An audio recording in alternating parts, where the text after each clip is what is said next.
त्यांनी भ्रष्टाचाराचा कळस आपल्या या तालुक्यात केला आहे।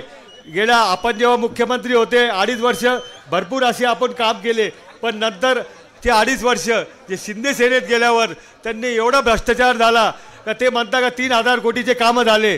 तर लोकांना इथे उपस्थित आहे जनसंख्यांना विचारू शकता का खरंच 3,000 कोटीचे काम झाले का?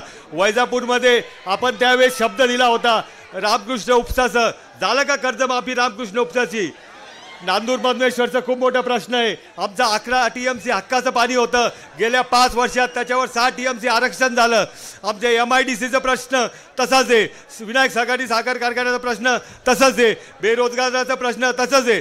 जे काही कामं झाले ते एक सरपंच जो काम करत असतो, जे गावात गट्टू बसवणं, पांदन रस्ते करणं, जे 15 वित्त आयोगाचे उद्घाटन करणं, आमचे जे आमदार साहेब आहे, जे गद्दार आमदार साहेब आहे, त्यांनी फक्त सरपंचाचे काम केलेले। जे मूलभूत प्रश्न आहे आपल्या तालुक्याचे, सिंचनाचे, आरोग्याचे, विकासाचे, शिक्षणाचे, या बाबतीत त्यांनी काहीच काम केलं नाही। फक्त एकच काम केलं, विकास झाला त्यांचा झाला, त्यांचे 2 नातेवाईकाचा झाला, त्यांच्या जवळच्या 2-3 गावातल्या पुढाऱ्याचा झालं। आज सगळीकडे एवढी टंचाई आहे, तहसीलमध्ये गेले पैसे दिल्याशिवाय काम होत नाही, पंचायत समितीमध्ये तर रेट काढत आहे साहेब, विहिरीचे 50,000, शेततळ्याचे 10,000, प्रत्येक गोष्टीत रेट कार्ड आहे।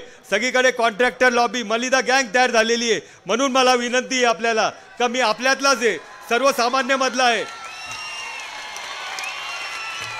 माझ्याकडे येण्याकरता कुठल्या एजंटची गरज पडत नाही। आपण 2 वेळेस मला संधी दिली नाही, पण मी हात जोडून आपल्याला विनंती करतो का खरंच आपल्या तालुक्याचा विकास करायचा असेल तर माझ्यासारखे सर्वसामान्य माणसाला एकदा संधी देऊन बघा। जसा वैजापूर शहराचा विकास केला त्याच्यापेक्षा डबल विकास मी या तालुक्याचा करेल। गोरगरीब, दलित, पीडित, वंचित या सर्व समाजाला घेऊन जाऊन सर्वांचा समाजांचा जे एकदम गोरगरीब आहे त्यांचा विकास करेल एवढा शब्द देतो। व आज उद्धव साहेब माझ्या प्रचारार्थ इथे आले त्याबद्दल खरंच त्यांचे मनापासून आभार मानतो।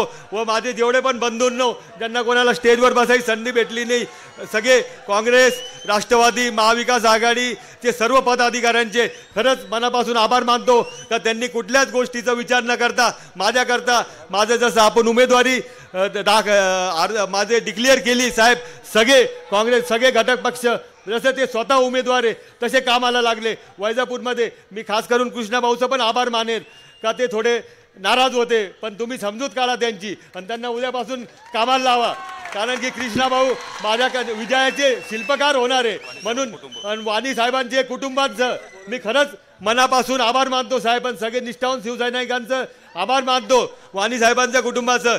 सक्का भाऊ पण असं तर बांध करू देत नाही, पण त्यांनी वाणी साहेबांच्या कुटुंबानी मला त्यांची जहागिरी दिली, त्यांचं ठोंबरे काकांचं पण मनापासून आभार मानतो, प्रमोद दादांचा आभार मानतो, सर्व अखिल सेठ, बाळू सेठ, संचेती या सगळ्यांनी जे एक मित्र रामकृष्ण बाबाचे परिवार, जे एक माजी खासदार, माजी आमदार आहे, या सगळ्या परिवाराचे जे काही आठ न टाकता जे दुसऱ्या जे वैजापूरला राजकारण गेल्या 15 दिवसापासून जनता एडी वावडी नाही आहे का कोण कुठे होतं, कोण कोणाच्या बाजूला लढलं, कोण कशामुळे गेलं हे मला सांगायची गरज नाही आहे, मला कोणावर टीका टिप्पणी करत नाही, पण हे निष्ठावान लोक आहे, कोणी पैशाच्या पाठीमागचे लोक नाही आहे, जे लोक आहे इमानदार लोक आहे, निष्ठेने राहणारे लोक आहे, असे सगळे लोक आज तालुक्यात माझ्याबरोबर आहे, जे सर्वसामान्य गोरगरीब आहे, जे मोठे मोठे लालची लोक आहे सगळे तिकडे। म्हणून माझा विषय हे निश्चित आहे, एवढाच पाहतो। परत एकदा सगळ्यांना हात जोडून विनंती करतो का एवढ्या वेळेस मला संधी द्या, मग माझी निशाणी आहे मशाल आहे, 1 नंबरचं बटन दाबून